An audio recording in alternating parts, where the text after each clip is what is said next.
My greatest fear is living in a nursing home that has a good activities program. If I get handed a bingo card or sat down in a dining room while a church person talks at me, or if I have to listen to the oldies pop songs from my childhood, songs that I hated when they were brand new, I'm not going to like them later, then what they write about my behaviors in that nursing home in my chart is going to be spectacular. Like most people, I'm still going to want to feel needed and listened to and valued as an individual. I want to have the dignity of doing some things for myself. The way that that can look is going to take different forms and it's going to depend on that individual. So let me give you an example. Margaret. Margaret was really depressed.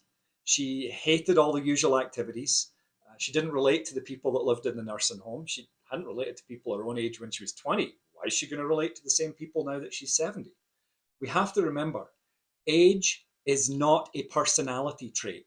Having an intellectual disability is not a personality trait. She used to ask the administrator for a job every single day. She wanted to work. So during a state inspection, they got a citation for people not wearing their name tags. It was a state reg.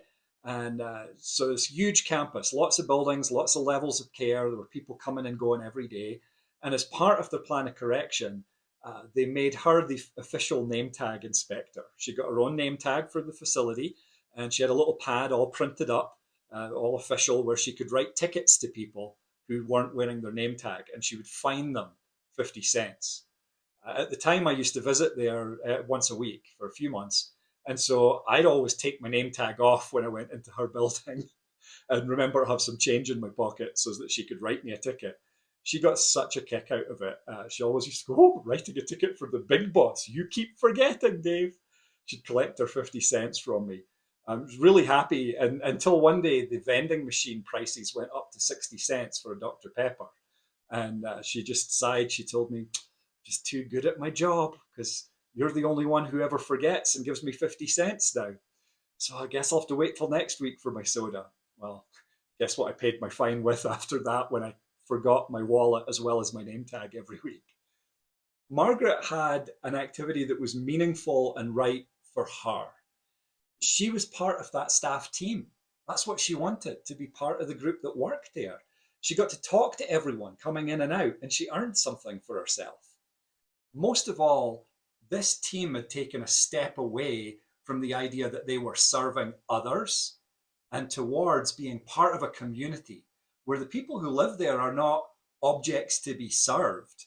It's not a one-way street. They're valued members of that community. Margaret was a valued member of that community.